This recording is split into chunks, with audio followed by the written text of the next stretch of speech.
دوستوں، آج کے ویلاگ میں ہم لعنت کے مفہوم کو ڈسکس کریں گے۔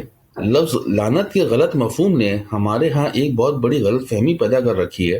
غیر مسلم حضرات کو شکایت ہوتی ہے کہ قرآن کریم میں اللہ تعالیٰ نے اس طرح کے لفظ کیوں استعمال کیے، جیسے کہ وہ کافروں پہ لعنت بھیجتا ہے۔ یہ غلط فہمی اس بنا پر ہے کہ ہم لعنت کے معنی وہی لیتے ہیں جن معنوں میں یہ لفظ ہمارے ہاں استعمال ہوتا ہے، ورنہ اگر اس لفظ کا صحیح مفہوم سامنے ہو تو یہ بات کسی کے لیے وجہ شکایت نہیں ہو سکتی۔ لعنت کے معنی ہوتے ہیں دور کرنا، دور رکھنا، محروم کرنا۔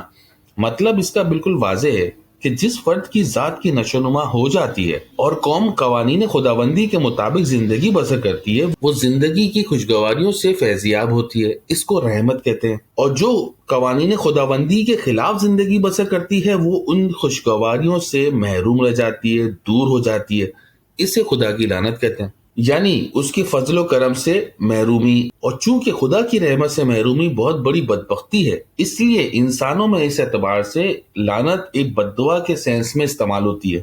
لہذا جب لعنت کا لفظ خدا کی طرف منسوب ہوگا، اس کے معنی ہوں گے اللہ تعالیٰ کی نعمتوں سے محرومی۔ قرآن کریم میں شیطان کے متعلق اللہ تعالیٰ کہتا ہے، یہ مشرک شیطان کو پکارتے ہیں جو تمام بھلائیوں سے محروم ہے، اس پر اللہ نے لعنت کر رکھی ہے۔ لعنت کا ایک اور سملر لفظ بھی ہے رجیم۔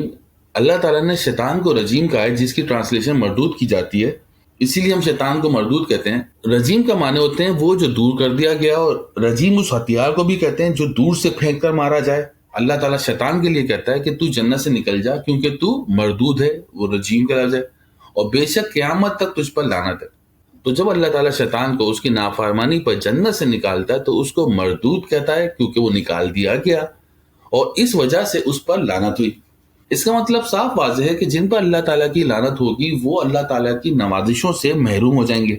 اس سے اندازہ لگایا جا سکتا ہے کہ اس لفظ میں کوئی نفرت، دشمنی یا گالی کا کوئی میننگ نہیں ہے۔ مشکل یہ ہوتی ہے کہ اکثر الفاظ اصل زبان میں کسی اور معنی میں استعمال ہوتے ہیں اور دوسری زبان میں ان سے کچھ اور مفہوم لیا جاتا ہے۔ قرآن کے الفاظ کے صحیح معنی متعین کرنے کے لیے عربی مبین اور خود قرآن کریم کو دیکھنا چاہیے۔ یہاں ایک بات اور قابل غور ہے کہ خدا کی لعنت یوں ہی نہیں برس پڑتی، بلکہ یہ انسان کے اعمال کا فطری نتیجہ ہوتی ہے، یعنی یہ بھی مکافات عمل کی ایک شک ہے۔ قرآن کریم نے سابقہ کے حالات بیان کرنے کے لیے یہ حقیقت سامنے رکھ دی کہ ان اقوام پر کن جرائم کے بدلے میں دنیا اور آخرت کی لعنت پڑی، اور پھر یہ چیز بھی واضح کر دی کہ دنیاوی لعنت کسے کہتے ہیں اور آخرت کی لعنت کیا ہوتی ہے۔ قوم عاد جب خدا کے عذاب سے ہلاک ہو چکی تو ان کا ذکر کرتے ہوئے اللہ کہتا ہے، یہ تھی قوم عاد جنہوں نے قوانین خداوندی سے انکار کیا اور اس کے رسولوں کی نافرمانی کی، اور ایسے لوگوں کے کہنے پر چلتے رہے جو سرکش اور خدا کے حکم سے باغی تھے۔ سو اس دنیا میں بھی لعنت ان کے پیچھے رہی اور قیامت کے دن بھی۔ خوب سن لو کہ قوم عاد نے اپنے رب کے قوانین سے انکار کیا۔ قرآن کریم کی روح سے جو بھی قوم قوانین خداوندی سے اعراض برتتے ہیں، انکار کرتے ہیں، وہی اس کے خوشگوار نتائج سے محروم رہ جاتے ہیں، بلکہ وہ قوم جو ایک دفعہ اختیار کرنے کے بعد اسے چھوڑ دے، اس کا بھی یہی حشر ہوتا ہے۔ چنانچہ سورہ آل عمران میں ہے، اللہ ایسی قوم کو کیسے راہ راست دکھا دے جو ایمان لے آنے کے بعد کفر اختیار کر لے، بعد اس کے کہ انہوں نے خود مشاہدہ کر لیا کہ فی الواقع رسول برحق ہے اور ان کے پاس کھلی کھلی نشانیاں بھی آ چکی۔ اللہ ان لوگوں کو جو خود اپنے اوپر زیادتی کرے راہ راست پر نہیں لاتا۔ یہ وہ لوگ ہیں جن کی اس روش کا نتیجہ یہ ہے کہ ان پر خدا کی لعنت ہے، اور ملائکہ کی اور تمام انسانوں کی۔ دیکھیے، خدا کی لعنت سے مراد ہے ان سعادتوں اور سرفرازیوں سے محرومی جو نظام خداوندی کے تابع زندگی بسر کرنے سے حاصل ہوتی ہے۔ اس کے بعد دوسری نہج زندگی یہ ہے کہ انسان تنہا عقل و بصیرت سے کام لے کر فطرت کی قوتوں کو مسخر کرے، یعنی کہ وہ نیچر کے قوانین کو اسٹڈی کرے، ریسرچ کرے، ڈیولپمنٹ کرے اور ان کو مسخر کرے، ان کو اپنے تابع کرے، اور اس طرح کچھ وقت کے لیے زندگی کی آسائشوں سے بہریاب ہو جائے۔ لیکن غلط مذہب پر چلنے والی قوم دنیا کو قابل نفرت قرار دے دیتی ہے اور اس طرح فطرت کی قوتوں سے بھی محروم ہو جاتی ہے۔ یہ ہے ملائکہ کی لعنت۔ اس کے بعد تیسری چیز یہ ہے کہ دیگر اقوام عالم میں برتری نہیں ہو تو کم سے کم ہمسری ہی حاصل ہو، تاکہ جو مفاد نو انسان کو مشترکہ طور پر میسر ہیں یہ ان کو بھی یہ میسر ہوں۔ لیکن اس قسم کی ذلیل و خوار قوم کی کوئی عزت نہیں کرتا، اور اس طرح وہ ان مفادات سے بھی محروم رہ جاتی ہے جو عام انسانی حیثیت سے اسے حاصل ہوتے ہیں۔ یہ انسانوں کی لعنت ہے۔ تو تینوں چیزوں ہو گئیں۔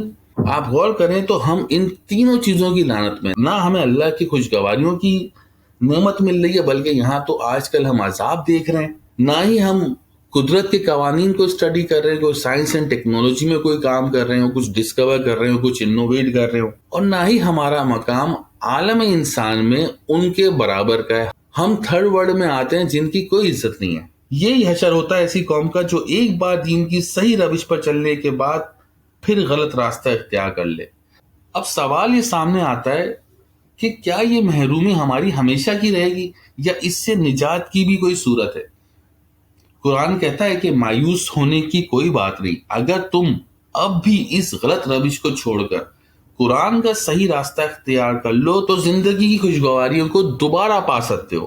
یعنی جب تم اپنی حالت میں تبدیلی کر لو گے تو خدا کی دوسری صفت کا ظہور ہو جائے گا۔ اس بات سے یہ بھی واضح ہو جاتا ہے کہ ذات خداوندی میں بظاہر متضاد صفات کی موجود ہونے کے معنی ہوتے کیا ہیں۔ جو انکار کرے گا اس کو انکار والی صفات کا سامنا کرنا پڑے گا، اور جو اقرار کرے گا اس کو اللہ تعالیٰ کی جو پازیٹیو صفات ہیں اس سے وہ بہرہ مند ہوگا۔ یہ تو ہم نے لعنت کا مفہوم ڈسکس کر لیا جو قرآن میں موجود ہے، لیکن انسانی معاشرے میں بھی لعنت کا مفہوم ہوتا ہے۔ جیسے کہ اقوام متحدہ بہت سی ملکوں کو سینکشن لگا دیتی ہے، محروم کر دیتی ہے بہت سی چیزوں سے، تو وہ اس انسانی معاشرے کے حساب سے لعنت کہلائے گی۔ دنیا میں ہر شعبے کی ایسوسیشن ہوتی ہے، جیسے کہ اسپورٹس کی بھی ایسوسیشن ہوتی ہے۔ 2009 کے اسپاٹ فکسنگ کیس میں ICC نے پاکستان کے 3 کرکٹرز کو بین کر دیا، محروم کر دیا کھیلنے سے، اور اس طریقے سے ان کا کیریئر تباہ ہو گیا۔ اب ہم ڈسکس کرتے ہیں بد دعا کے کانسیپٹ کو۔ اگر ہم کہتے ہیں کہ تجھ پر لعنت یا تیری زندگی پہ لعنت، تو اس کا مراد ہوگی کہ اللہ تعالیٰ اس انسان پر زندگی کی خوشگواریوں کو دور کر دے یا اس کو خوشگواریوں سے محروم کر دے۔ اگر ہم کہیں گے تیری کمائی پہ لعنت، تو اس سے مراد ہوگی کہ اللہ تعالیٰ اس انسان کو رزق کی فراوانی یا رزق کی خوشگواری سے محروم کر دے۔ تو دوستو، یہ تھا ہمارا آج کا ویلاگ۔ اگر آپ کو یہ پسند آیا ہے تو اپنے دوستوں کے ساتھ شیئر کریں، کوئی سوال ہے تو کمنٹس کریں، اور اس ایفرٹ کو اپریشیٹ کرتے ہیں تو اس چینل کو سبسکرائب کریں۔